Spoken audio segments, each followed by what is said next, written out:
Good morning. Welcome to the Partnership Symposium on Young Males and Suicide. I'm Dennis Barber, the Partnership's president. Thanks for joining us in our symposium, one of 8 we are sponsoring over the course of 5 months.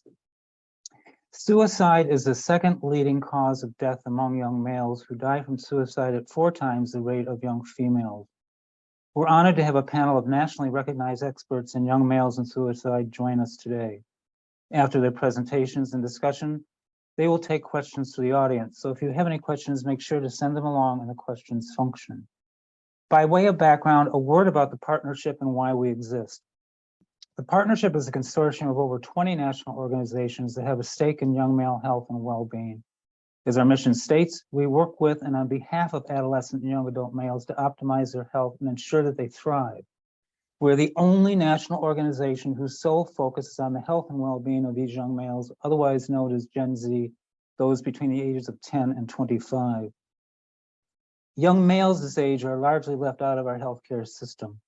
By age 13, 80% of males and females both stop seeing a pediatrician. Females largely transition to gynecologic care. Males, however, do not largely transition to a source of ongoing care. We exist to help fill that gap through awareness of this problem and by providing the means to address it. Our 2022 symposia is designed to raise awareness and to guide parents and other caregivers in how they can address the health needs of young males. Before I introduce our guests, I'd like to reiterate that we will be taking questions for our panel throughout the session. You will also receive a survey immediately after the session.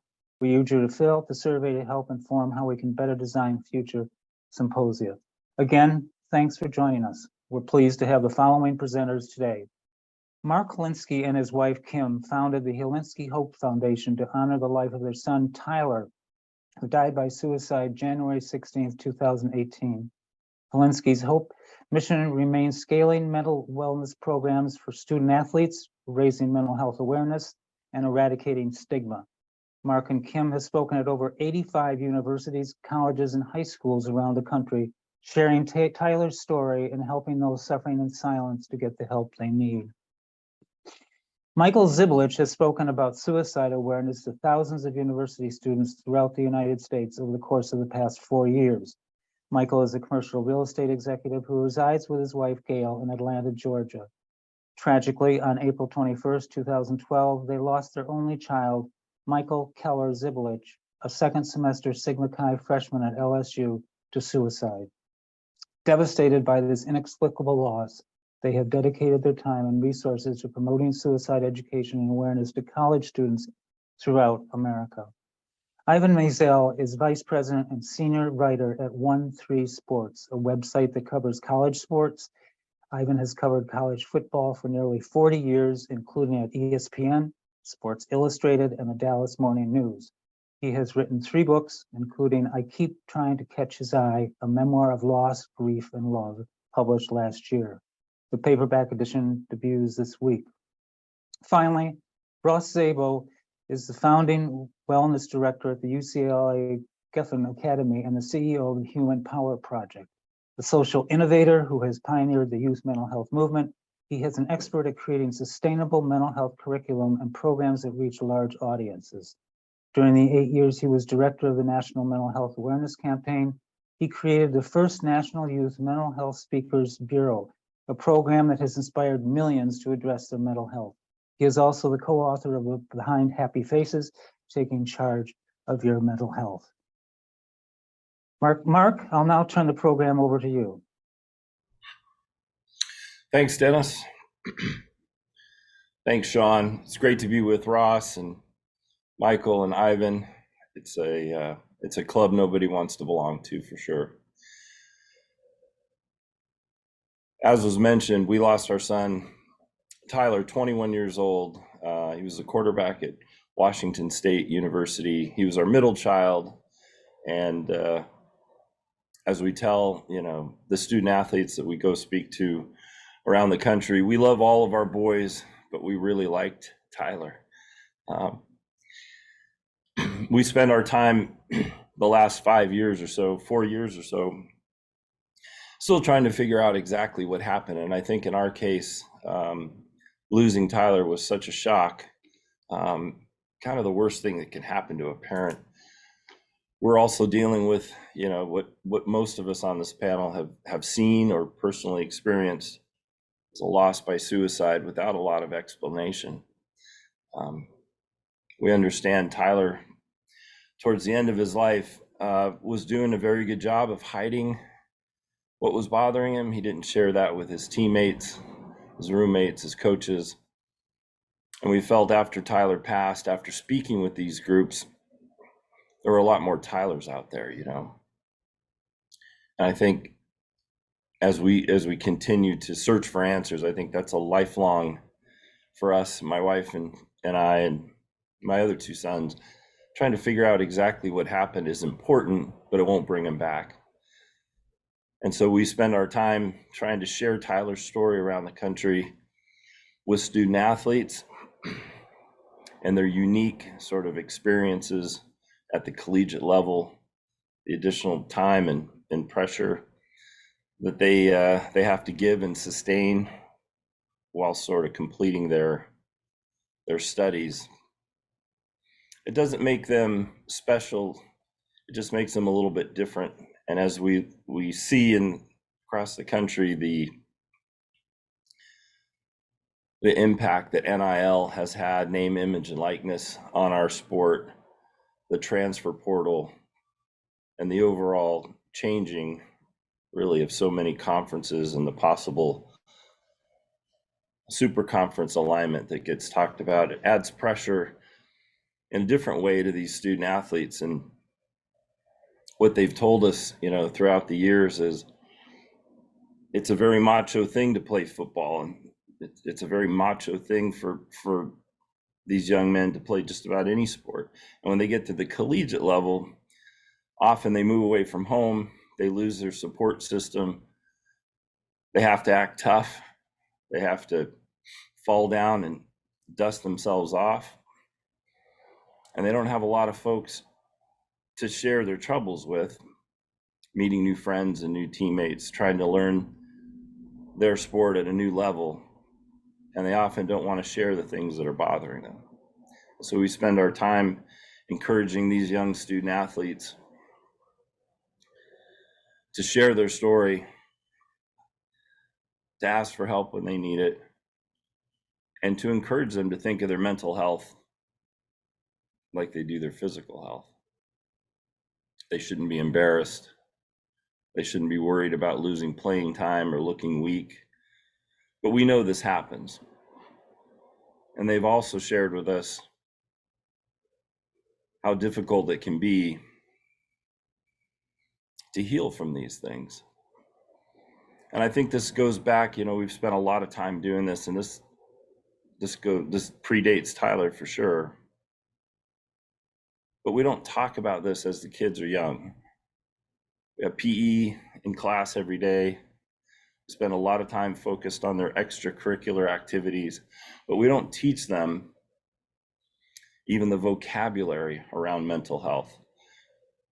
And often as Kim and I move around from school to school, it feels like we're screaming at these young people to talk to us, to tell us their story, to not be embarrassed.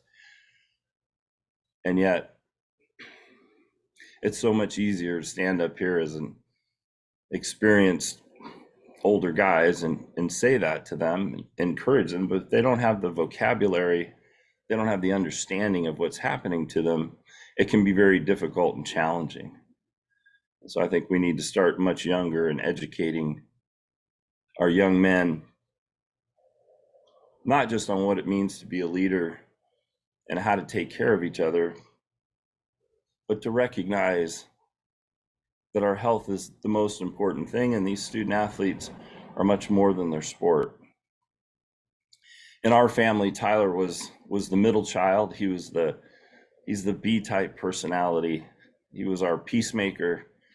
He was the one we turned to when there was a tie for where to go to dinner or how to spend time on vacation. He was the one always kind of smoothing things over when those conversations got competitive, which they often did. We miss Tyler every day, and we think of new ways to recall some of those stories that we had when we were young. And each day brings a new sort of perspective as we meet with other young people around the country and engage them in a conversation about mental health and speaking directly about suicide. What happened that day to Tyler? And we don't do this to scare them, obviously. We're here to try to make them feel more comfortable to talk about the things that might be bothering them.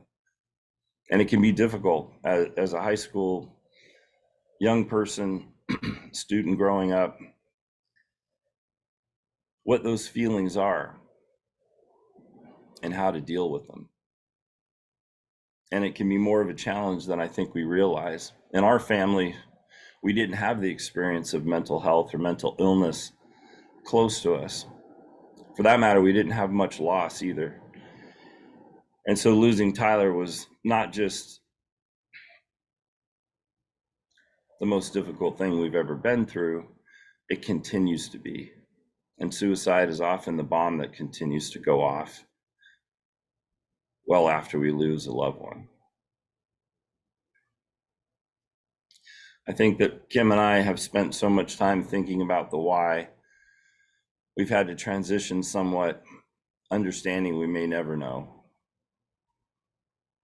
And yet talk about Tyler, talk about all of our young folks that have struggled and lost. And we think it's an important story to try to tell. We have a number of professional athletes and collegiate athletes that have spoken on this topic. They give a story of hope, how they've struggled, how they've overcome. And those are important stories for sure to hear. But when you lose a child to suicide, you want that story to be heard just as much, and they're not here to tell it. And so at Hillnski's Hope, we've been trying to do that very thing, is to share Tyler's story and try to give the young people that we visit some information around the process and how we experienced that. We'll never get over not having Tyler, and we're finding each day to be a struggle. You know, there's no new pictures, there's no new videos or text. And often as you share Tyler's story, it can be difficult because it sounds like you're repeating yourself.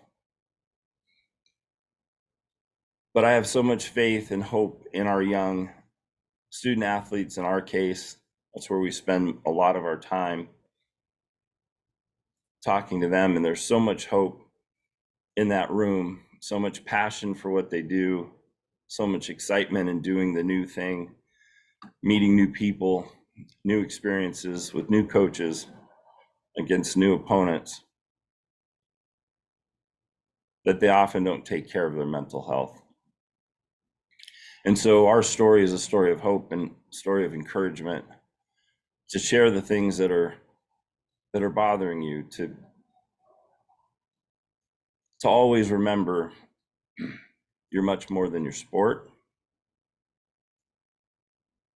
And that we don't, at least Kim and I don't say committed suicide for this age group any longer.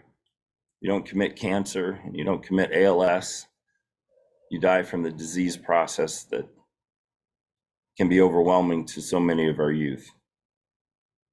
Young males in particular, in a sports setting, in a collegiate sports setting, have a difficult time believing that the things they've heard growing up, what it means to be a man, to be tough, to be strong, to not cry, to not be weak, those are confusing messages when their experiences turn to the spectrum of mental health and they start to struggle with depression or anxiety.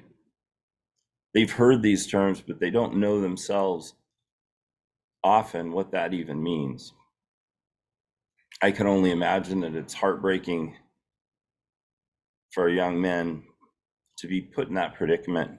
And so myself and our tremendous panel here try to talk openly and transparently about what happened in our family, what happened to our young men, in the hopes that that brings about a bigger conversation, helps reduce the stigma, and encourages others to participate in this conversation. So I'm thrilled to be here. I'm going to turn this over to Ross Szabo here in a minute. Ross, we met early on in the process at Hillnski's Hope, and we've shared the stage in talking to this group of young men. I'm very proud to call Ross my friend, Michael and Ivan as well. I'd encourage you to listen to their stories as closely as you can. Ross? Yeah, thanks so much, Mark. Always really impressed with everything you and your family has done, and in the face of such agony and like you said, trying to figure out the whys, you have found a purpose to go out and do something that is so needed, especially in student athletes, because their identity is often tied to their sport and they don't have a chance to see past that. So it's really important work that you're doing. I'm going to talk a little bit more kind of what Mark talked about, which is how to educate young people. In my introduction, everything you heard is accurate. I am the wellness director and a founding faculty member at Geffen Academy at UCLA, which is a school for students in grades 6 through 12. I have a company that creates mental health curriculum on the side. The only thing that I didn't mention in that introduction is that I was diagnosed with bipolar disorder when I was 16, and I was hospitalized for attempting to take my own life when I was a senior in high school. So throughout my life as a male, I have experienced a lot of different mental health issues and struggled in different ways. And, you know, I think one of the things that often gets missed when we talk about suicide is how much self-hatred somebody can have when they're in that place. And, you know, I know for myself, part of the reason that I didn't seek help and part of the reason I didn't take care of myself was because I hated myself and I really didn't care what happened to me.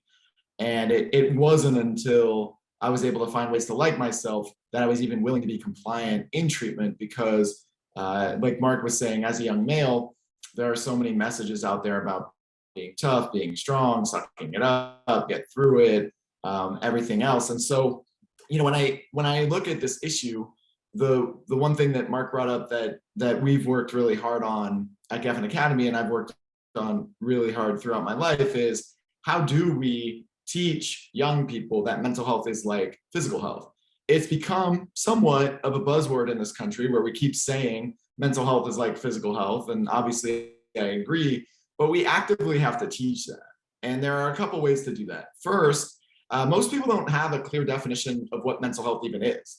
In most of the presentations I give, and even in my own school, when I say the words mental health, people tend to think of a person who has a problem. They think of somebody who has a diagnosis. They think of somebody who has something wrong with them. But the actual definition of mental health is not having a problem. The actual definition of mental health is how you address challenges in your life. And I think that's a really important definition, because everything that comes after that is if your definition of mental health is wrong, then everything that comes after that also doesn't make sense. And so when we teach physical health, we teach that you need to eat right, you need to exercise, you need to know your family history, you need to take care of your body, and here's how to take care of your body. When we teach mental health, we have to start teaching that mental health is how you communicate, mental health is what your relationships are like, mental health is the coping mechanisms you use, and mental health is how you take care of your mind. And you can work on your mental health without having a mental health disorder. And I think that's one of the most important factors, because young people today constantly get messages from older people that are like, they have to have their mental health completely figured out. They have to get 8 hours of sleep and not have stress, take care of themselves and do all these other things. And the reality is adults don't do that. And so I think it's really important when we use the definition of mental health to also remind young people that mental health isn't about being perfect. It's about knowing which skill you need to use and when to use it. And that's a much more receptive message than just saying like, oh, you have to have all these things in place. So that's how we teach it at my school. That's how we teach it in the curriculum that I've developed. After you get everybody on a clear definition of what mental health is, it is really important to ask why people don't talk about it. And the biggest answers I get from this generation are, it's embarrassing, it's shameful, they don't want to burden anyone, they don't have anyone they can trust. Some people do feel like it's a sign of weakness, they should suck it up. But a lot of people stay in the other categories of why they don't talk about it. focusing on the reasons people don't talk about their mental health as a next step is really important, because you have to break those things down in order for anyone to even be willing to seek treatment. When I felt stupid and embarrassed and ashamed and weak and that my problems should go away on their own, obviously I wasn't compliant with my treatment because I felt all of those things. The next part of education is what we call mental health literacy. So if you think about physical health literacy, people know the difference between having a sprained ankle and having a broken leg. They know the difference between having a cold versus having a flu. They know the difference between diabetes and cancer. We need to create a similar type of vocabulary and literacy for mental health. And so we have to do that the same way we do it with physical health. So if you think about physical health, we teach that there are different categories for physical health challenges. We need to do the same thing with mental health. The categories that we teach are, there are everyday challenges, things that everyone can go through: stress, body image issues, lack of sleep, things like that. There are environmental factors. So the home you grew up in, the school you go to, the way you're raised, how that affects your mental health. There are significant events. So experiences with like loss, change, or rejection that impact your mental health. So like a breakup, getting a bad grade, identifying sexual orientation, things like that.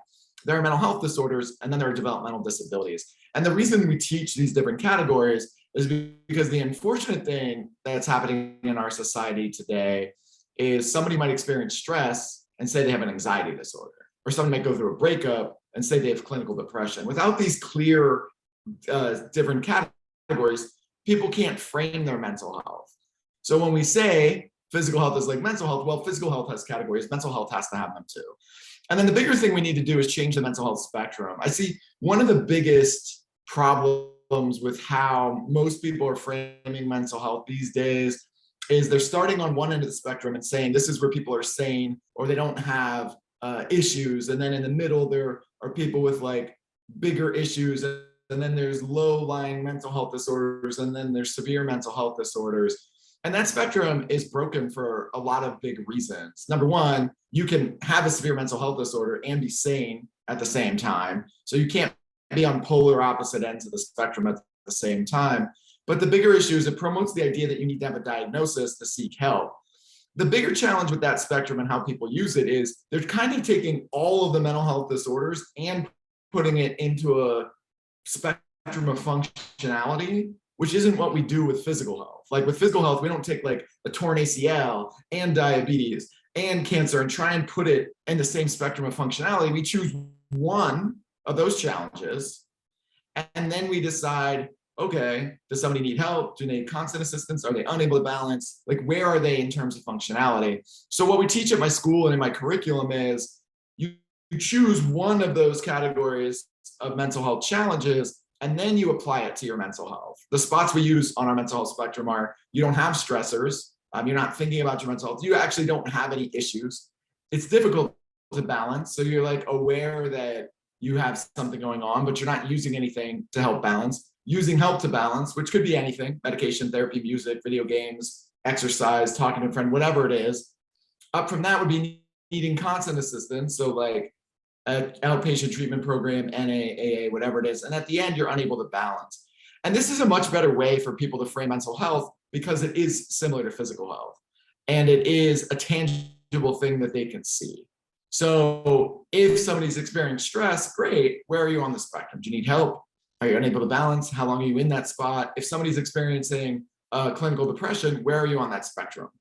And just separating those two things gives people an actual concrete way to frame and talk about their mental health. The other piece of it too is explaining the difference between feeling nervous versus having an anxiety disorder, the difference between feeling depressed versus having clinical depression, the difference between thinking about thoughts of death versus having a plan to take your own life, or not liking your body versus having an eating disorder.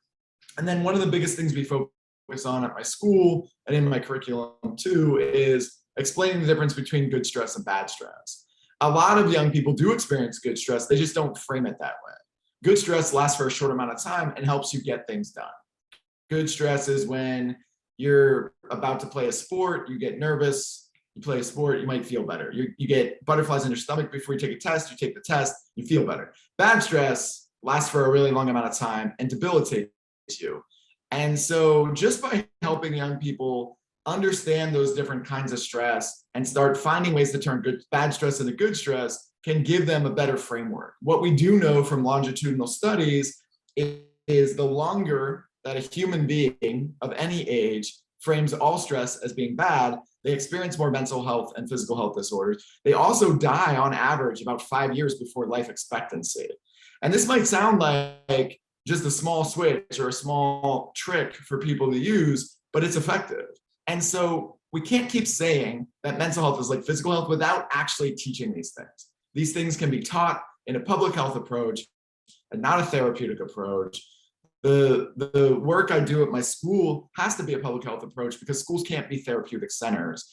And so, just to tie off of what Mark was saying, I think it's really important that when we say we're going to teach kids and do these things, that there are actual programs out there that we can continue mental health awareness because it's really important, but also move past mental health awareness to start giving people skills that they can use in real tangible ways in addressing their mental health. So thank you very much for my time. I'm going to turn it over to Michael, who has a really powerful story and has been doing some immense work to help others. So Michael, take it away. Ross, thank you very much. And it's an absolute distinct pleasure to have an opportunity to be part of this panel. And I want to thank everyone for participating. There's been some great comments made by both of you before me. And I hope I can live up to that expectation. Frankly, the word suicide prior to our son's death 10.5 years ago was almost an unknown word to my wife and I. Obviously, we knew what it was. We were aware of it from a point of view of national figures having taken their life, but no one, absolutely no one in our family or circle of friends had ever died in this manner. So our understanding of it was so far away that it was extremely difficult to really put it into perspective. On April the 21st, 2012, Gail and I were 30 miles away. We had traveled from Atlanta to LSU to deliver Keller's car and his kayak to him, his most prized possession. He was a whitewater kayak expert.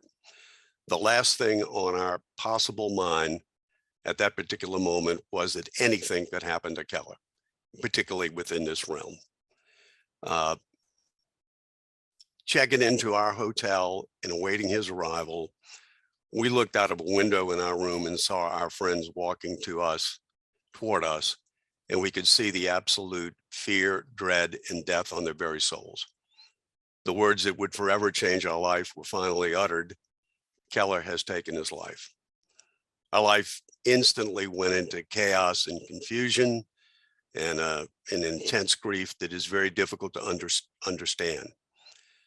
From that moment, we have endeavored to try to understand this word, suicide, this death. And suicide's been defined, and I think very appropriately, as a death like no other. It is very, very difficult to understand. It is very different from any other form of death. And it is a profound human endeavor. Keller was an extraordinary young man, and I know most people feel that their children are that way. He was our only child. We had him late in life. He was a high achiever, a natural leader. He emanated joy, confidence, goodwill. He was always looking out for the underdog, always trying to project positive emotions on anyone he met. He came to LSU. His first year was a fantastic success. He had a 3.5 grade point average, was president of his pledge class, the only freshman on the Interfraternity Council, and a member of the United States Marine Corps Platoon Leaders Class. I was a U.S. Marine. I played college football. Keller wanted to follow in some of those particular footsteps.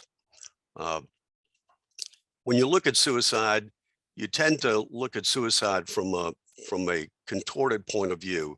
It should have an ugly face. It should have a recognizable face. What we have learned is the face of suicide is a regular face. It is the faces that are on these screens today. It is in our family rooms and the people we work with, on the teams that we play on the people we come in contact with. It is a normal face that has changed, and it can be as quickly and as strikingly sudden as a lightning strike. Not until 24 to 48 hours before Keller took his life, he lived a completely normal existence. A very, very well-adjusted young man, extremely so. And I thought that people who died by suicide had been in a very long progressive situation in which they had severe emotional anxiety, depression, etc., that affected them. And that is indeed the case with many people. But what we were completely unaware of is how quickly a negative mental situation can overcome someone and push them to what we would define as the ultimate limit. 24 to 48 hours before his death, Keller suffered a dramatic heartbreak as a result of a broken romantic relationship, and really panicked. Keller made exactly 5 calls to hospitals before he's died. He did not know an 800 number to call. He did not know who to reach out with. And unfortunately, those 5 calls were unsuccessful, and he lost this fight for his life. Since that time, we have endeavored to try to make a difference and to understand suicide. We immediately founded the Keller Zibilich Fund and partnered with the Sigma Chi Foundation to firstly provide an 800 number that someone would be aware of and could call and could potentially and hopefully save their life. And we established the Keller Zibilich Lifeline to all 17,000 Sigma Chi's in the United States. As a further indication of trying to get deeper into this problem, we felt that that wasn't enough. We wanted to get directly at the problem, to educate incoming young men into the fraternity about the challenges of mental health. So we partnered with the JED Foundation and Sigma Chi and developed a curriculum that went through the challenges and the stresses that young men enter upon entering college, gave them the educational tools to deal with it, and gave them an access point to try to get help if they've needed it. Since that time, Gail and I have gone throughout the United States, East Coast, West Coast, all around, talking about suicide, talking about the stress of college life, talking about the necessity of mental health. I know that's been mentioned in our prior 2 speakers a great deal. What is mental health? How do we define it, etc.? Where is there help when you need it? We have tried to dedicate our lives. We participated in the development of a Hollywood shot movie, Wake Up, in which Keller's story is one of 4 stories that illustrate what happens to people under extreme stress, what we can do about it, and what is the hope for the future. This is a topic that's very, very near to our heart. It is something that we have tried to put as much emphasis as possible to speak to as many young people as humanly possible, both in high schools and college, and to try to give them an understanding that anxiety, depression, these things are things that you can get help with. You have an opportunity to help yourself. What I guess the challenge is right now is getting the necessary resources at colleges, universities, and high schools in which these topics are introduced at a very early level. And it can't be just a check the box situation. We had the suicide speaker last year. We're going to have someone else the following year. This has got to be a part of their everyday life. It's a part that we frankly neglected because we felt Keller was extremely well adjusted, no need to be able to get into the psychological and mental aspect of life because he looked perfectly content, happy, and well adjusted. I know this is not the case anymore. There are a lot of people that sit in auditoriums when we stand up and speak, or fraternity houses, or at colleges and universities, that if you look beyond that eye, if you look into their eyes, you can absolutely know for sure that there are people that are hurting out there. In almost every instance, and when we speak, young men and young women come up to us and thank us for at least articulating this in public, that there is help for them, that it is natural to feel this way, that anxiety and depression are not choices that people make. They are things that happen to them just like in the physical realm. Our goal is to make each and every one of us a first responder, not only in our lives, but the people that we work with, that we know and love, the people that we can rely upon to help us get help.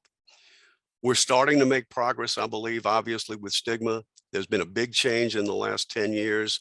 And when we speak on college campuses, they're much more attended, much more susceptible to listening to this type of conversation, but we still don't have the resources to help everyone. And that has got to change. The numbers of suicide, unfortunately and tragically, are not moving in the right direction. We've got to continue to try to do more and more and put us in a position where this is an everyday conversation. We've had a major breakthrough in the telephone number situation, in that for the first time in history, this summer, we have a dedicated 3-digit line, 988, just like 911, in which someone in time of need or chaos can call and get help by qualified people. We've had 911 now for about 45 years. It's taken that long to become part of the culture. I certainly hope that this number can be part of the culture a lot quicker, and that we can all start emphasizing with our children, with the people we work with, that it is absolutely positively all right to talk about how you're feeling. It's very easy to talk about our physical situations, but we have to, particularly with young males at a very young age, let them know that it is absolutely all right not to feel okay. That it is all right to express your feelings and your emotions, and that it's all right to ask for help like you would in any other type of endeavor. So I'm extremely proud to be a part of this conversation, and very, very, very honored to be able to participate. And with that, I'm going to turn it over to Ivan Maisel and give him an opportunity to tell his story. Thank you, Michael. I am batting cleanup here, and there's not much to clean up. I think Mark and Ross and Michael have covered a broad expanse of what we're dealing with as a society with suicide in young males. And a lot of the points that I want to make are really just amplifying what these guys have said. Mark made the point that he and Kim and their 2 boys have spent time trying to figure out what happened with Tyler, but they realized it wouldn't bring him back. I skipped that step with our son, Max. Max died by suicide in February of 2015, 7.5, almost 8 years ago. I didn't spend a lot of time trying to figure it out. For one thing, I knew it wouldn't bring him back. I just sort of understood that instinctively. And for the other, frankly, I'm an emotional coward, and I was in enough pain. I felt like that was just going to add more pain to what I to the amount that I was already in. But I understood at some level that no matter how much I delved into what Max was dealing with and why he had decided to end his life, I couldn't have fixed it. And that idea that Ross sort of touched on, it's an illness. It's an illness. Mark said you can't fix cancer, and I think he's absolutely right. We as a society for generations have, when we hear the words mental health and we hear the words mental illness, we focus on the first word. We hear mental, and that's where the stigma has come from. Somebody goes mental, right? The important word is health and illness. The brain is an organ in your body, just as there are other organs in your body that can get sick and there's nothing you can do about it. You can go to the doctor and have them try to fix you. And that's really what we need to, that attitude is the one we need to adopt with mental health and mental illness. It's as Michael referred to, I think we're better as a society in dealing with the stigma. We're yards ahead of where we were certainly when I was growing up, and I brought up the point you can't fix cancer. I think for my parents' generation, they thought of cancer much like we think of mental illness now. There was a stigma attached to cancer. You didn't talk about it. You whispered it. Sometimes you didn't even tell the person who had cancer that they had it. And, we've changed there. We don't do that anymore. And look at the strides that have been made in dealing with cancer, certainly over the course of my lifetime. I'm 62 years old. There are cancers now that people, they were, when I was a child, were death sentences. And now they know how to deal with them. And if they can't cure them, they can at least treat them as a chronic disease. That's the goal to me. That's where we need to get with mental illness. It just needs sunlight. Mental illness needs sunlight.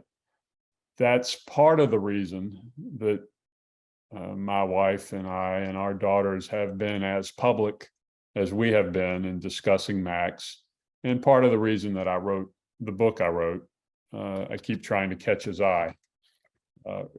This is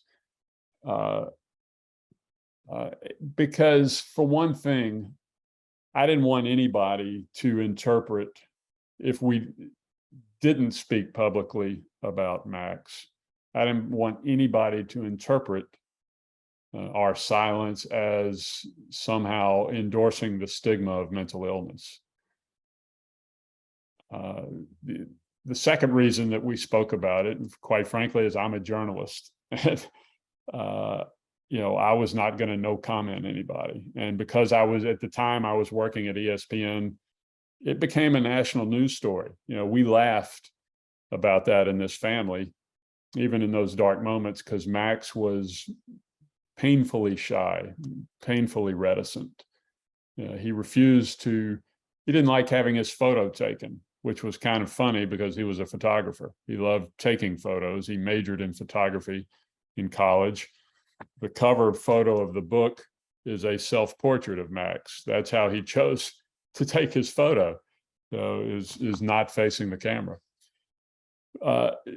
But he became a national news story for a few days. And I just was not going to no comment somebody. I didn't want any interpretation of our silence to be viewed as endorsing the stigma of mental illness. So I've written about it. I've spoken about Max often in those 7.5 years. And at one point, people would come up to me and say, "Oh, your family is so courageous."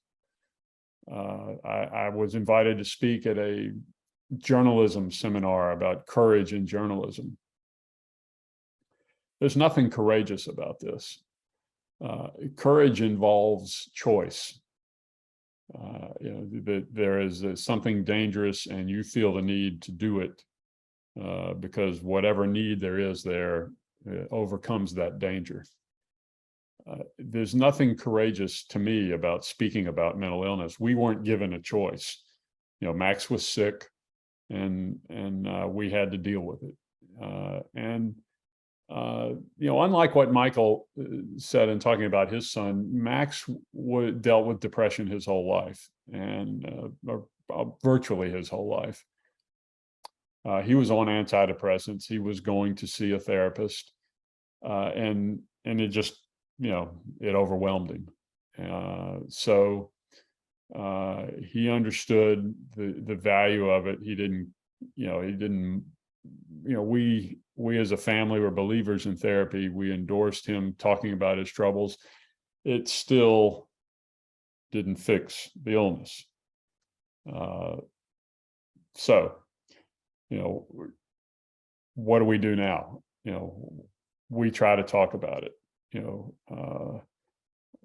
and try to explain. I mean, Michael said suicide there is a normal face to suicide. It is an illness. Mental illness is an illness, and that's what we try to discuss and to talk about. That's the reason we have gone public. I wrote in the book, and it's not original to me. It was actually the title of a Jimmy Buffett song, about tattoos, calling a tattoo a permanent solution to a temporary problem, which is a great line. And I kind of apply that to suicide as well. It's a little glib and it's a little slick, but there is a kernel of truth there. And I think one thing to try to convey, especially to young people, as Michael described with his son, he was going through an awful thing, and it's hard to make them understand that it's temporary, that you will recover from a broken heart, or whatever it is that sets you down that slide. The brain of a male 18 to 24 is a place we're just beginning to understand as a society, and how malleable it is, and how it's changing, and what impresses it, and the hormones that are raging. There's a lot going on there, and that's one reason that we're in the predicament we're in. Is there are things that certainly the young man doesn't understand, and there are things that the medical community is only beginning to understand. But if we can get to that point where we can figure those things out, get the resources that Michael described to talk about it, and what Ross is doing at UCLA is terrific stuff. But that's the path that we need to be on. That's where we need to go in terms of encouraging work and getting these people to ask for help. And I think they are better. The world is a mess in so many ways right now. But I think one thing we have done a good job on is getting young people to understand that it's okay to ask for help. It's okay to tell someone you're vulnerable, that showing your vulnerability is not a sign of weakness. It's actually a sign of strength. Asking for help is a sign of strength. That's a tough message for a lot of young people. It's a especially difficult message in the realm that Mark and Kim are dealing with young collegiate student athletes. But I think it's getting through to them. And I think the response of athletic departments across the country in responding to this crisis is making a dent with young people, the young people in their charge, that it is okay to ask for help. There are athletic departments are hiring more professionals to deal with the mental health issues among their student athletes. I've heard, I think Nebraska has 5 sports psychologists on its athletic department staff. I think I heard Nick Saban at Alabama say they have 8. That's where we're going, and that's where we need to go. As for the entire student community at large, colleges are in crisis. They are, as Michael said, desperately looking for the resources, both human in terms of hiring people and financial in terms of having the funds to expand their reach. But the need is only increasing. And maybe the need is increasing because we are removing the stigma, and kids are reaching out for help. And, that's an outcome we want, but we've got to ramp up to deal with it. Certainly my daughters who are now out of school would complain that, if both on their own behalf or their friends' behalf, or just in general, and say, at their school, it was just very tough to get an appointment to get help for mental health, and that a lot of people would just go out into the community. Well, that's great if you've got the financial resources to do it, but it's also quite expensive. So colleges, I think, they're trying to respond. It feels like everybody's trying to respond, but we are in need of resources, and I don't know whether that should come from government or just better fundraising. One thing I have said throughout these last 7 years is I am not an expert on mental health. I'm an expert on one case of mental health that didn't end very well, but I know enough here to know that the more we can talk about it in symposia like this, and the more we can point to where the needs are, the better off we're going to be. So with that, I'm going to send it back to Dennis, and I think all of us are going to join in now.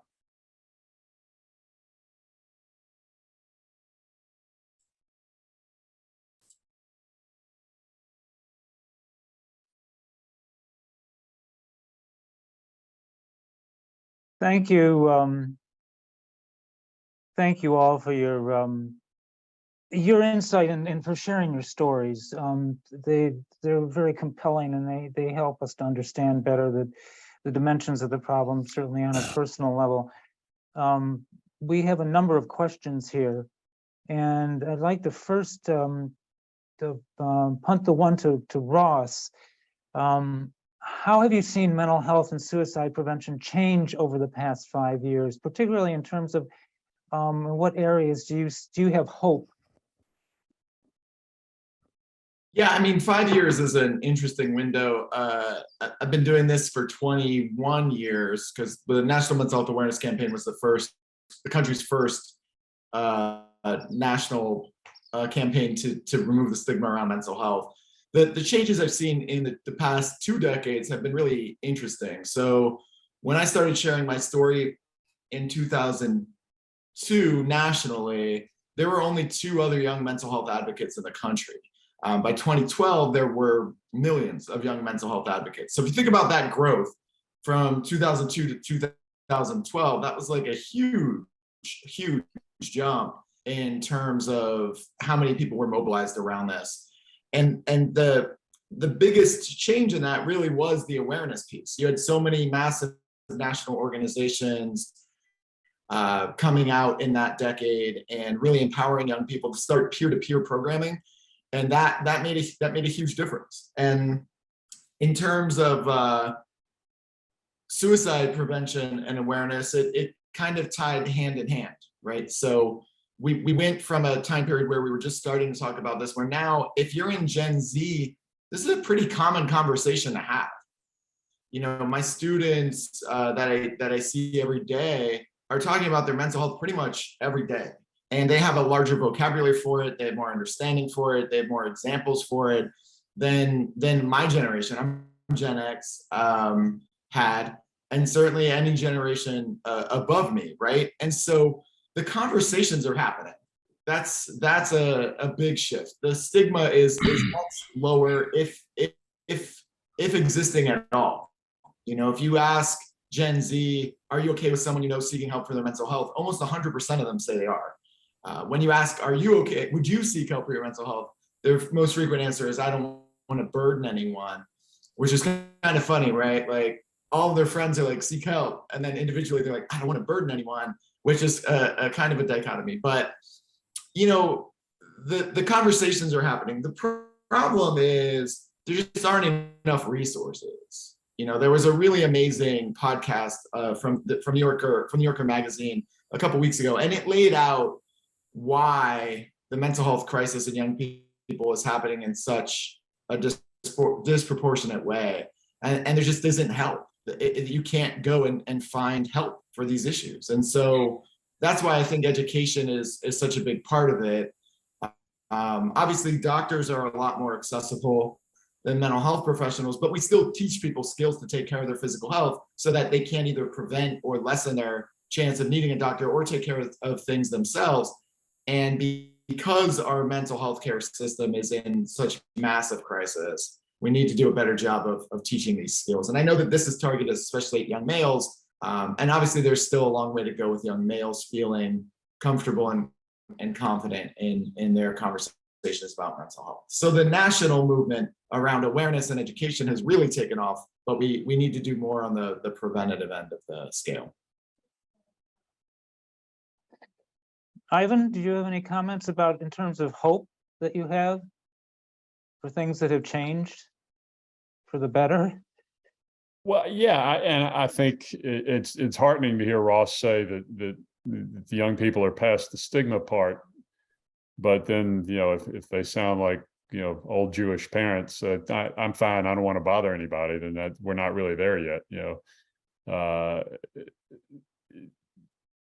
but step by step, we're not going to fix this overnight. It's taken decades, if not centuries, to get to where we are. And if we just could, I don't know what I struggle with is where do those resources come from? Is it something that the federal government needs to do?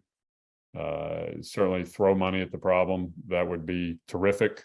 But who's going to direct that money, and how quickly could we get out? And you can't just snap your fingers and create mental health professionals. So it's a long-term solution, but it's heartening to hear that we're on the way. Mark?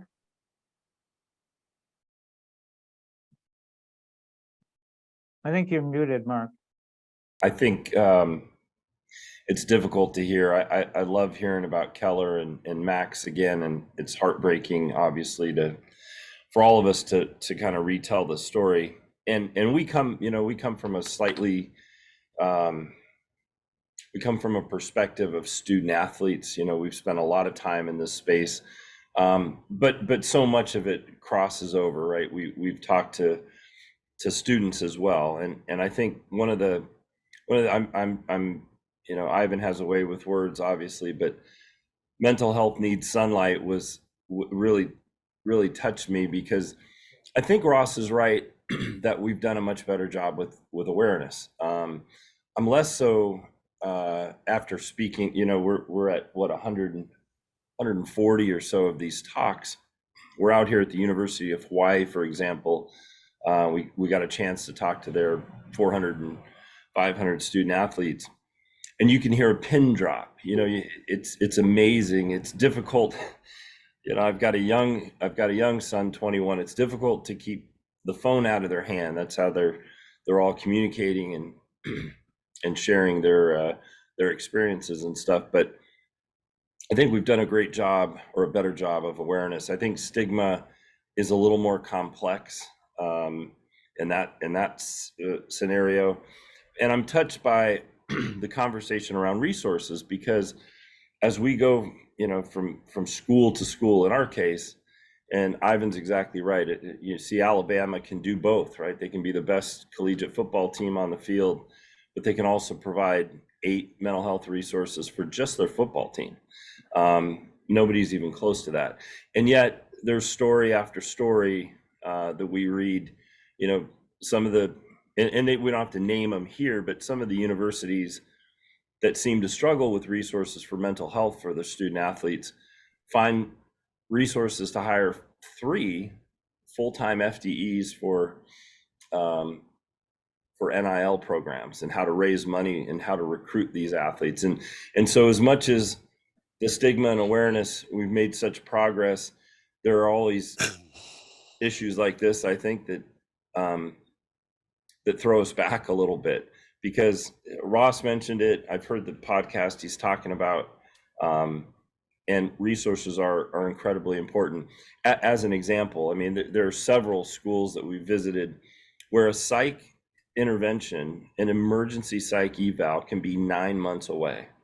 So we have the scenario where a kid finally listens, he has some vocabulary to tell us what's wrong, he submits to the process, right, against his biggest fears and concerns, explains what he's suffering from or what he thinks is going on.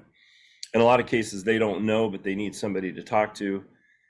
And then they hear, you really need to see Dr. X, and Dr. X will be able to see you in 6 to 9 months. In the meantime, here's 30 days worth of medication. They end up in emergency rooms, and they're kicked out to their own devices. And this is in the midst of, $1 billion in television rights to broadcast college football and some of the conferences. So I'm with Ivan. I don't know where the big money comes from.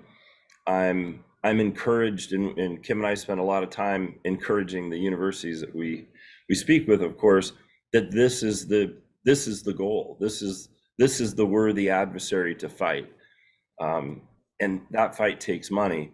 And so I would encourage all of us to think about that in a productive way, because the louder we yell and scream at these kids that we're here for them, and suicide is not an option, certainly at our kids' ages, and to look out and reach out for help, and then not have help be available, I can't imagine how much more disappointing that might be for our students, and particularly young males. When we think about the images that they get, whether it's sports or not, on TV, that we're still in the John Wayne macho area. Programming has evolved tremendously, and we're so accepting of so many conversations and different points of view. That part's encouraging, because mental health is part of that process, and so we're grateful for that, for sure. But I think we have a long way to go, and kind of end that comment with this, that I remember sitting for a podcast, and as the bumper music plays, I hear the host talking about, Hillnski's Hope is doing more than just talking about this stuff. They're developing programs and programming for our student athletes. But, I think they go hand in hand. I think you have to continue to beat that drum. I don't think we're out of the woods at all in terms of stigma for mental health, certainly for student athletes. So I'm encouraged. You asked about hope, earlier, Dennis, and what's hopeful about this is the power of these young folks. They're super smart, super passionate, and hardworking. We just got to give them the tools and provide the resources and leadership. And I would just, again, commend these panelists, Ross sharing his own story, Michael about Keller, and Ivan about Max. These are not easy discussions to have, but I think doing them imperfectly. Ivan said he's not a mental health practitioner, nor are we, and that's okay, and that's great to be transparent. But we certainly can ring that bell a little louder and fight for the resources our kids need. Michael? Batting cleanup again, but I'd like to echo the earlier comments. Number one, the changes that I've seen in the last 10 years is we have definitely crossed a significant bridge on awareness. It's much easier to get the word out. There are more people in the room than there were, times before. The stigma has alleviated somewhat. There's no question about it, but suicide is still that word that a lot of people don't like to utter. It is absolutely positively, as Mark just discussed, a resource issue, and Ivan as well. I can't tell you how many times that we have spoken, or I've spoken, and had young people come up to me and tell me stories about, I want to get help, but that help is 3 weeks away, 4 weeks away. If you have a gash on your head and you're bleeding profusely, someone's going to see you right away. But if you have a problem, a serious emotional or psychological problem, an appointment 22 days from now is not going to help you. Kella needed to be helped, and like most people, immediately. one of the most pressing things that, or depressing as well, things that I've found out, about suicide is in almost half the cases, and I think we know this by people that have either had their suicide interrupted or survived an attempt, the decision to take their life was within 1 hour. That is a very scary, scary situation. That is not to say that there hasn't been a road that may have been long, or like in Keller's road, a road that have been short, but that is not a lot of time to get help.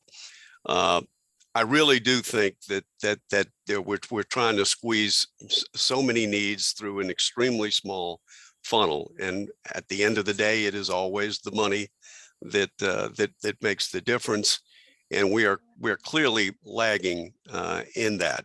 And I think that's manifest, which there's a lot of good news about what we're doing, but our numbers are still the metrics, which is the most important thing.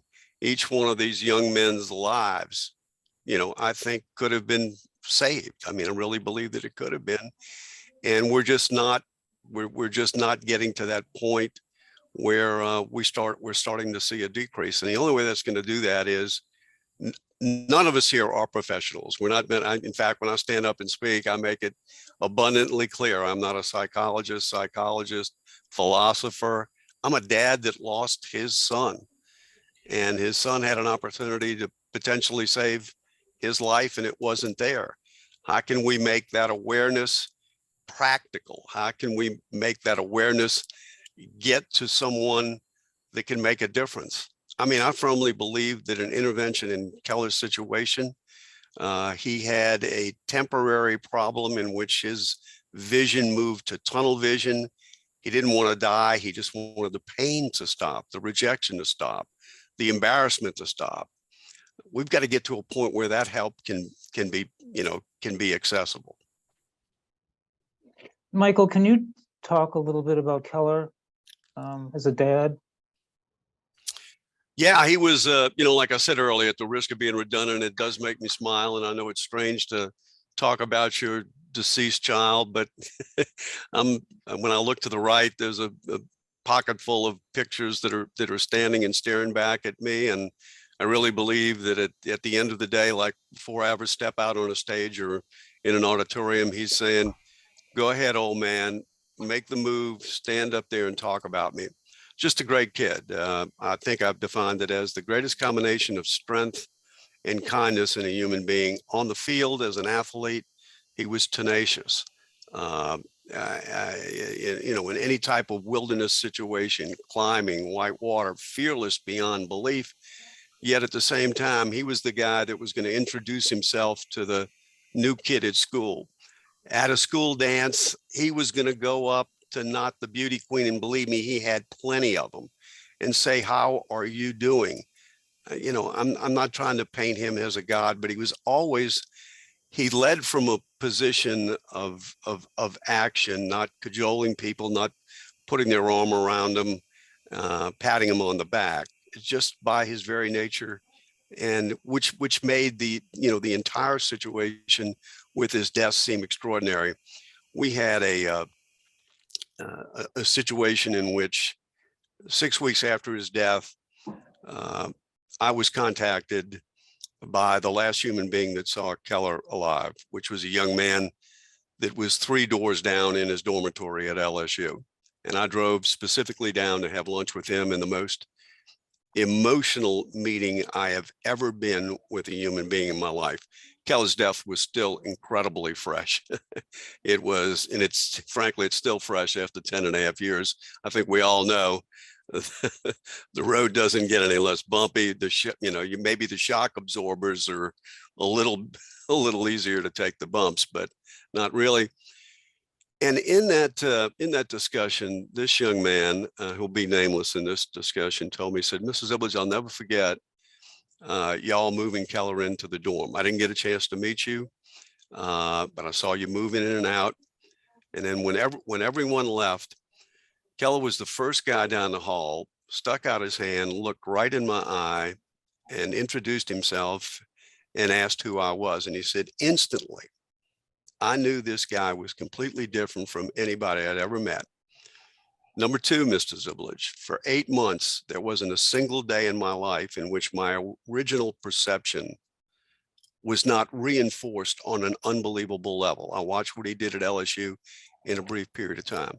And number three, and most importantly, he had come down to our room 45 minutes before his death to straighten out a problem with me and my roommate, as only Keller could do. And then he walked back to his room. He said, if I was not the first person when that door was locked down to see and grab your son, there is no one on this earth, including our Lord, that could make me believe that the guy that left my room is dead. And he said, that is, besides Keller's death, which is beyond tragic, Mr. Zibilich, it's stunning to me how someone could be doing an act of friendship and mercy in one moment. And then moments later, and he said, I understand, when he went back to his room, he wrote a girl in Atlanta, oh, I forgot your birthday this morning. Happy birthday. I'll see you in 3 weeks. Then make 5 telephone calls and be gone. Absolutely extraordinary. I'm sorry for going on a little bit too long about this, but that sort of sums up Keller. Ivan, can you talk a bit about Max? I'd be happy to. The secret that all of us in the club no one wants to join has is that we like talking about the kids we lost. It keeps them present. It keeps them around. When my book was published last year, we had a party for our friends, and Max's 4th grade teacher came to the party and told a story about Max in the colonial play. It's 4th grade in New England, you have a colonial play. Yeah. Love it. And Max played Patrick Henry. And, Max was, as I said earlier, he was shy. He was withdrawn. He didn't say a whole lot, but he stood up and he pounded that cafeteria table and said, give me liberty or give me death. And the whole class went, whoa. Wow. Yeah. And she said, and even I was kind of like, whoa, Max. And it was just great to hear that story because, if you can bring me an anecdote, I don't know. It's an incredible gift. Because as Mark said, we don't get any new ones unless somebody brings one. He was, my short description of Max was he was proof God had a sense of humor. He had no interest in athletics, which, as you can see, the wall behind me are books full of sports, books about sports. I've been a college football writer for my entire adult life. But he and I bonded over humor. He had a really, really sharp, dry sense of humor. He was very funny. Just kind of out of nowhere, you wouldn't even notice the knife going into your ribs. We did bond. He, as so many kids, he was into Pokemon, he was into anime, and before that, he was into Legos. And when the NBA had a Lego set, then he became an NBA fan. So I was forever indebted to the late David Stern for that. And we would drive an hour and a half to the net to New Jersey to see the Nets play because Jason Kidd, who was in the Lego game, played for the Nets. So, he had found his interest in photography, and RIT is in Rochester, where Kodak was founded and thrived for decades. And the curriculum at RIT is in photography is terrific, and he was doing well there. I mean, we had a professor on the faculty there who took an interest in Max because he kind of reminded him of one of his children. And he said Max was doing well, and Max was sort of a TA for him. And in the morning, on Tuesday morning, Max was missing on Monday, and on Tuesday when he didn't come to the class, the professor said, "I knew something bad had happened," because he never missed he did what he was told to do. He did what he was told to do throughout his life. He was the only one of our 3 kids who listened. I apologize to my daughters; they would agree with it. But he just.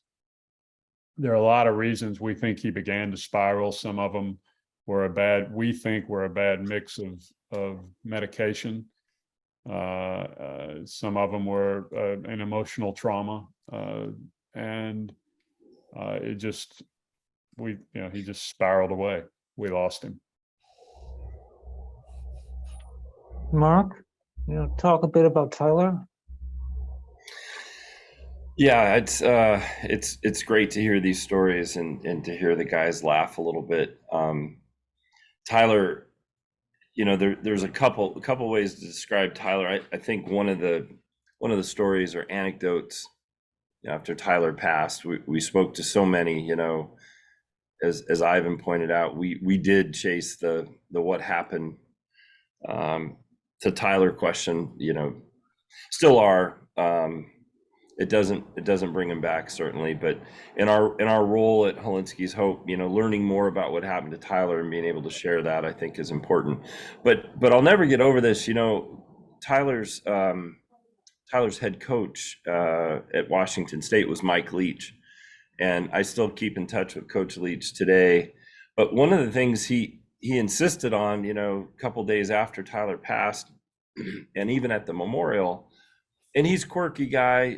Ivan, knows probably better than all of us, but quirky guy. But he was insistent that we look into the possibility that Tyler's life was taken by another person, and not in the fashion of quirky and odd. This was a heartfelt worry and thought. And as you explore that conversation a little bit, you can imagine it's raw and rough and difficult, and we're asking him why, and really it just goes to show that if it can happen to any of our kids, it can happen to anybody else, and not really to scare anybody, but to drive awareness. And so through that conversation, Coach explained, I've 130 kids on my roster, and I would have put Tyler at number 1 on kids I would have to worry about or for mental health issues. He was happy, he was funny. The quarterback at the time, Tyler was a backup when actually, I take that back. He was a starter at the time. He started our bowl game, his last football game. But there's quite a bit of stories. We had a chance to be on a podcast with Luke Falk. Luke was the starter at the time at Washington State. And this was Tyler's, I don't know if it was as sarcastic as it gets replayed, but he loved to push Luke a little bit, and Luke was very fastidious. He followed the timing, and like with most of the athletes that we know, and their days are planned out from 5:30 in the morning till 10 o'clock at night. Coach Leach didn't always run his quarterback meetings on time like that, and he spent a lot of time talking about personal stories and his famous pirate stories and Pieces of 8.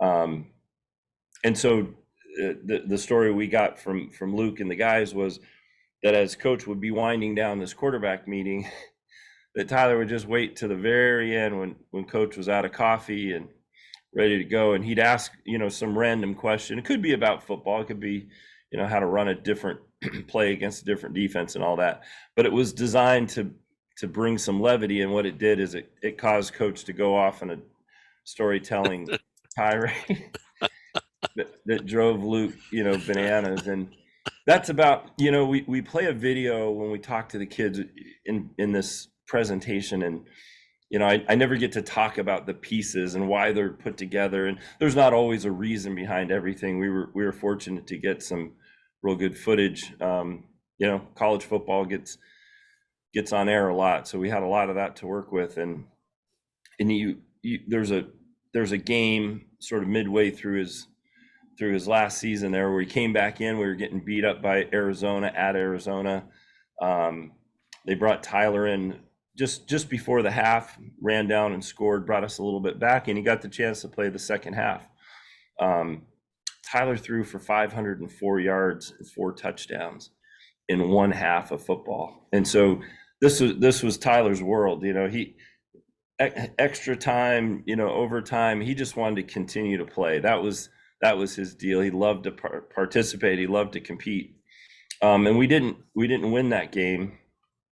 But when you look at this video and you see some of the clips from it, there's one instance where he runs in a touchdown, and as he's running sort of the back of the end zone, his team's surrounding him to lift him up and cheer him on, and he hands the ball to an Arizona, security guy or something there in the background, and he nods his head, just ever so slightly.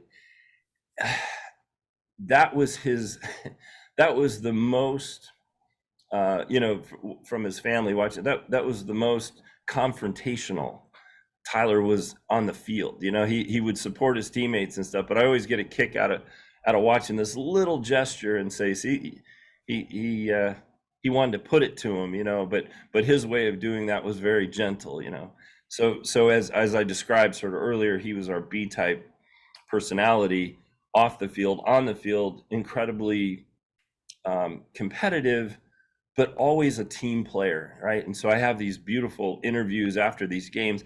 The game triple overtime that we won, Tyler, how'd you do today? Oh, shoot, I was just playing football out there. That was him.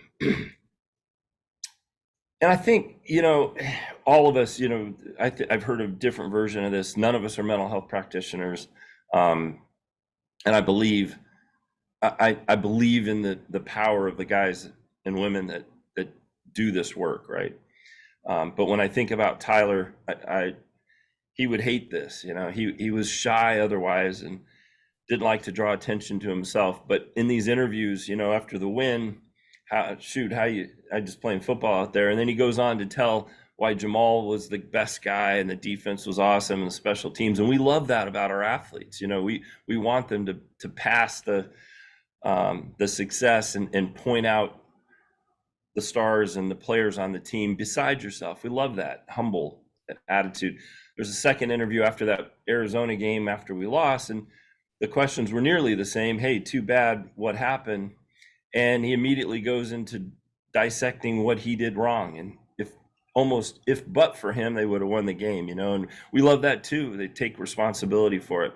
And you guys can appreciate this.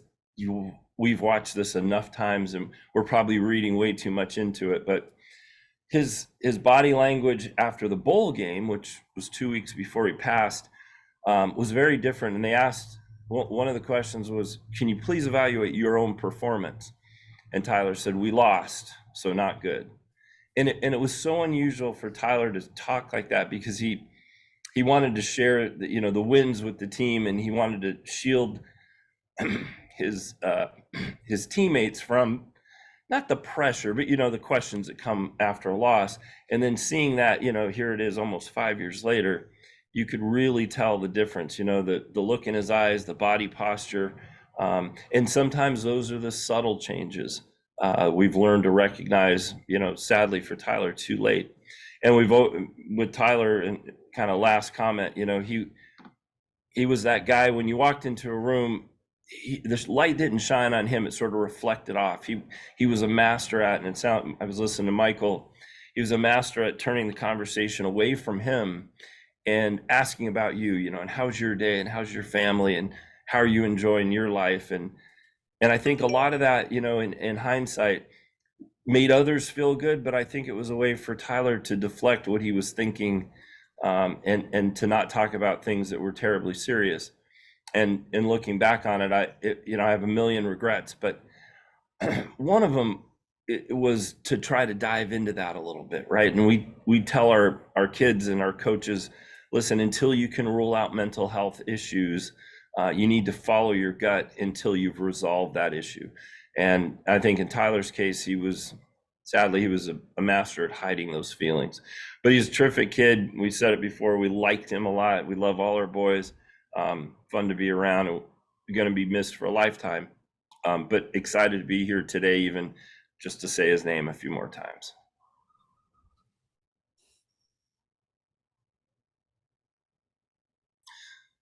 I think you're on mute, Dennis.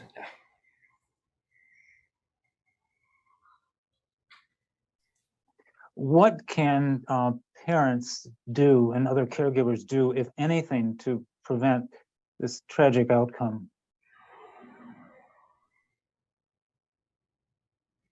Michael? Boy, that is that is a difficult question that has clearly come across my mind about the number of miles there are and the length and breadth of the universe. And I guess the only way I can look at it is the retrospectively, if I knew what I knew now, and if I did know what I knew now, would that actually, excuse me, make a difference? I think the main thing is actually putting a lot more emphasis on talking about your emotions. You know, I grew up as an athlete all the way to college, was in the Marines, mountain climber, the whole deal. I didn't try to be overly tough or hard on Keller. You know, I never forced him into football. He wanted to play soccer. That was great. But it never seemed like a necessity to talk about, well, how are you feeling? If you got a B, did that upset you? If you had something happened at school with a teacher, things went so miraculously well that I never thought that would be something to talk about. But now if a new Keller appeared in the room, that would be part of the discussion. The same discussion when I taught him to kayak as an 8-year-old. You got to have your life jacket on. You got to have your throw rope. You never paddle alone. You've got to think of an exit strategy. Safety's always one. All those things that we do in all aspects of so many things, from crossing the street to playing with fireworks. It really doesn't make any difference. But I didn't do that. I really didn't. Gail didn't do it. And it's not a pejorative against us. It's just we didn't think it was necessary. And just like Mark said, if someone would have asked anyone that knew Keller, is this guy the most or least likely to take his life? And it would have been Keller the least likely. So I would make it a part, even from a very early age, to talk about how you're feeling, and to be able to reach out and try to get some help. Ivan? What can parents and other caregivers do to prevent the tragic outcome of suicide? Had a million regrets? Yeah, I'm right there. And I didn't talk to Max about when I thought he might be struggling, because I didn't him to think I didn't have confidence in him that he wouldn't, that he was unsteady, which is so dumb. I mean, my heart was in the right place, but I think I was honoring the stigma. And I didn't want him to feel like I didn't have confidence in him. So I tried to constantly show to him that I was proud of him, that I had confidence in him, that I had belief in him, which, was not, I meant well, but it was not the right thing to do. I think, as Michael said, you got to treat it like you do any other health issue. Is what, that's been a theme throughout our seminar. It's a health issue and you have to treat it as much. And, if they respond, angrily to whatever it is you say, well, they're teenagers anyway. Of course they're going to do that. So it's just one more thing on the list you're annoying them about. But it's something that we all, I think, as parents, you just have to treat it as one more thing on the list to be on the lookout for. It's very simple in that regard. Mark? Oh, you're on mute, Mark. I'm thinking about that a lot, and we get asked that question, what can we do as parents? In our case, I think, you say it's almost a throwaway now, how you doing? How's it going? How was your day? I think as parents, we probably did that a lot, but the answers, when you ask a question that way, often come back very flip and quick. And, we talk in sound bites and we communicate in 144 characters sometimes.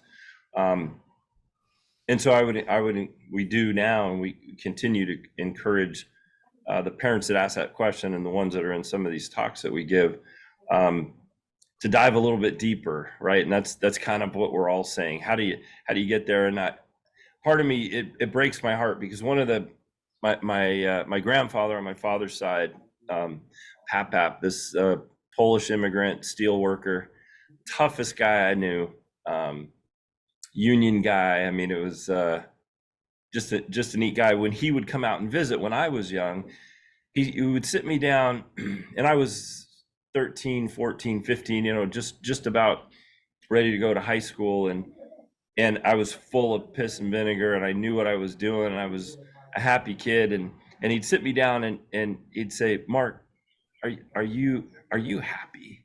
Oh yeah, Pat, I got this, I raced in this motorcycle race. I got this little girlfriend over here, and my friends love me, and I'm enjoying playing my sport. Yeah, that's great. Are you happy? Talk to me. Are you happy? And it sticks, as an experience, it sticks with you. And I tried to emulate that in different ways with our kids. And I think if I would have been more proficient in it, you might be able to get that story to come out a little bit more. So the answer is as simple and as difficult as it is. In our story with Tyler, there were these very subtle signs of communication would be slightly different, whether that was shorter, whether the answers were I left my phone at unplugged, and it ran out of battery. Hey, I haven't heard from you for a few days. Everything good? Yeah, just super busy. I would encourage the parents listening to this to simply never give up on your gut feeling. And if there's something wrong, if you feel there's something wrong, your kid's best. Don't be embarrassed or afraid to dive straight to the heart of the matter. And if you have to ask if you're thinking about suicide, or if you have a plan and you can listen to this, you might be able, to prevent a tragic outcome by being vulnerable yourself, by showing your kids that whatever their answer is, you care about it. You're not judging the answer. You're looking for information. And so we encourage the families that we get to spend a little bit of time with to do just that. And I recognize, listen, it's difficult. We've all done it to agree. I think on this panel, we're all very tough on ourselves and our performance because we lost our sons. But I don't think it's as simple as that. But that's the answer we've been giving and trying to share with as many folks as we can. What suggestions do you have for comforting those that are grieving because of your loss? Ivan? Well, that really is why I wrote the book, Dennis, because I was terrible at grief. I was terrible at grieving. And then I was immersed in it. And I saw how not only I responded, but I saw how people responded to me. And what helped me immensely, and one of the central messages that I try to convey in the book, is that grief is a form of love. Why did I hurt so much? Well, it's because I loved him so much. So to me, grief is the form that love takes after the subject of that love is gone. And thinking of it in those terms allowed me to better handle it. Michael made the point that it hurts as much today as it did 10 and a half years ago. Well, yeah, but we all get used to the burden. We all get used to carrying the grief. I just feel like it's right here on this shoulder. And you just pick it up and go. You don't have a choice. You can't stay where that person is. You've got to keep on living your life. There are good things that are still available to you. Just because a really bad thing happened doesn't mean that good things will stop happening. That's a that's a tough message to embrace when you hurt so much, but it happens to me anyway. I think it's spot on, and all you can, and as far as comforting those who are grieving, as we said earlier, tell them a story. Don't ask them for comfort. You comfort them. And I'm bringing you dinner. Go over and rake their pine straw. Go over and rake their leaves. Go walk their dog. Just do it's so hard to keep your life going, especially in the immediate aftermath. Just be there for them. You may just have to listen, and you may hear the same thing day after day after day after day. Well, that's how much they hurt. They got to get it out. You have to grieve. You've got to get it out of your system, because if you don't get it out on your terms, it will come out on its terms at a time that's not convenient for your life. So those are, in a nutshell, I think, is how best to deal with it. It's a big nutshell. Yeah. Mark? Yeah, the sentence we heard a lot at the very beginning and still do is everybody grieves differently. And we're here on this panel here today with the symposium, and we've learned how to talk about our kids, and that brings us a little bit of peace in some cases, brings up some old memories that might be difficult, but overall it's an important thing for each of us here today to do. But that doesn't mean it's right for everybody. And I think I've come to learn that there, I consider Ivan a friend, and we met because Tyler happened to be playing football when he passed, and it also became a national story. And I remember sitting in this kitchen. We were out in California at the time, and Ivan came out and his crew, and we were sitting there in a quiet moment, as they're setting up shots and doing that stuff. And I said, tell me I forget how I phrased, but tell me the thing I don't know. You're already 2.5 years ahead of me. And Ivan, in his his most, I would say, humble and graceful, he said, but direct, it doesn't get better. It's you're going to be dealing with this for a long time. Time heals a lot of things. It doesn't heal this. And then at the same time, time provides perspective. And so I think with grief, more eloquent than me, as Ivan said, it will come out one way or the other.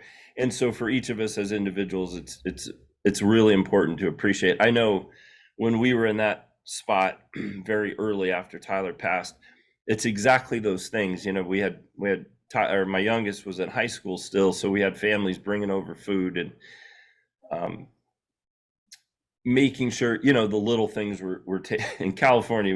We had a tiny little yard, so we didn't need that help. But and pine straw I love pine straw. Now in South Carolina, what a mess that stuff is. But those are the things, right? It's the day-to-day, just articulating without words, getting stuff done. The sun's going to come up tomorrow. We got to get through some of this. And in our case, we had 2 other kids to deal with, right? I mean, it's not fair to those young people. In our case, Tyler's brothers, they're young too, right? They're grieving just as hard as we are, and they deserve a happy life. We can't pretend it didn't happen. We live with it every day, but you have to get to a point, at least for us, for our survival was to be able to talk about this and to make sure that, our other 2 boys weren't burdened with it quite the same way. And I think that's unique to each family. And I don't think there's a right or wrong answer. And I think there's a lot of power in saying that. And so the demonstration of that is exactly as Ivan described. It's to sit and listen. I know I've told this story you know, not just publicly, but personally, thousands of times. And it's the same one. It's the same questions. And so you're grateful for people to listen. You know, it's important for, at least for my therapy, to be able to talk a little bit about Tyler and ask questions that aren't answerable. And so if you can approach anybody that's been through this, time and space, the little things are important, and certainly listening is there. And to, you know, just don't pass judgment. Everybody grieves a little differently. Don't be so hard on yourself. Michael? Extraordinary question and great answers. One of the most gratifying things that I've been involved in, and I don't know how my name got on the list, is talking to dads that have lost their sons. In fact, ironically, this morning, I was talking to a doctor here in Georgia who just lost his son 1 year ago, 19 years old, back from college, took his life in the basement. Mother found him this morning. You know, you can't, does it get any worse? I don't guess it does. But I have been fortunate to be able to talk to a large number of people over these, particularly the last 5 or 6 years. And everything that y'all have said up until this point has been so true. Grieving is so personal, so different. And the best advice that I give is just to be able to listen, whether they want to cry, yell, scream, or if they're in front of you, take a swing at you. Whatever it is absolutely positively okay. And not to be judgmental or to tell them that they got to do 1, 2, 3, 4, 5. There is no 1, 2, 3, 4, 5. The only thing is time, facing it on a day-to-day basis, and not holding yourself to some idea that you need to make progress every day. You got to get closer to the goal. You got to get stronger. Yeah. That's not the case. To give and to tell them the truth. And I think we talked about this just a little while ago. No, this will be with you. And your grief is absolutely positively directly proportional to your love. And there's a tear in my eye every day, and it's 10.5 years when I think of Kella. There's no ifs, ands, and buts about it. We deal with it differently and better. And what I'm doing right now is extremely therapeutic for me, for y'all that I'm on the panel with, to the folks that are going to listen to this, and to the people that I help to pass it on. I've been on conversations where I've listened to a dad for a half an hour and not said a word. And he's been sensical and nonsensical. You just being there, I know sounds like such a cliche, but being in the moment, in the room, on the phone, being able to, and if you have the benefit of actually physically being in front of someone, looking in their eyes and having them understand that you understand like almost no one else, because you have worn the shoes. We have worn the shoes. We've walked down it. So I know it sounds ironic to be gratified to be able to do this, but to give space to someone to act like they need to act, and to give them the freedom to, and not to be a teacher and tell them, or a doctor, that you need to go through this protocol. They're not interested in protocol. I wasn't interested in protocol. I felt like I had a knife in my chest the entire time. So anyway, thank you. I would add one thing to that. And you know, Mark talked about perspective. One image that helped me, and it was said to me by a neighbor, is that it's like standing at the ocean, and sometimes the wave washes over your ankles, and sometimes it washes over your head. In both cases, it goes back out. And time teaches you that you may have a really bad day, you may have a really bad hour, you may have a really bad 2 days, but it will end. You know, the bad feeling will wax and wane, and learning that helps. At least it helped me handle it, endure it. So it's something you can only learn with time, but I think it's a valuable lesson. Well, thank you very much. I think your passion for there was a last question as to what motivated you to go so public with your stories, and I think that Michael, you just kind of summed it up in terms of it's the passion for making a difference, that helping others, either through preventing this or going through it, dealing with the grief itself. You guys have been terrific. I thank you for your insight and for sharing your stories, and my condolences to each of you for your loss.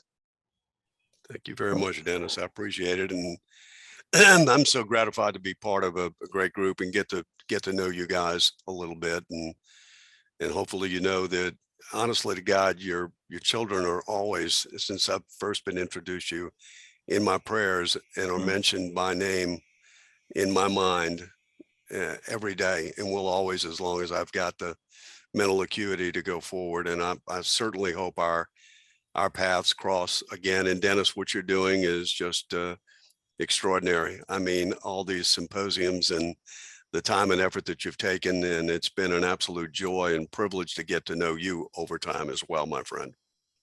Thank you. And for those of you who are watching, again, just to reiterate, we have a survey that'll pop up on your screen when this is over, and we encourage you to send that in so that you can help us with future symposia. Speaking of which, there will be 3 more in our series, and you can stay tuned watching on our website for when those will happen. We also on our website have a listing of those that have already happened and how you can access them. Again, thank you for everybody. Thank you for your time.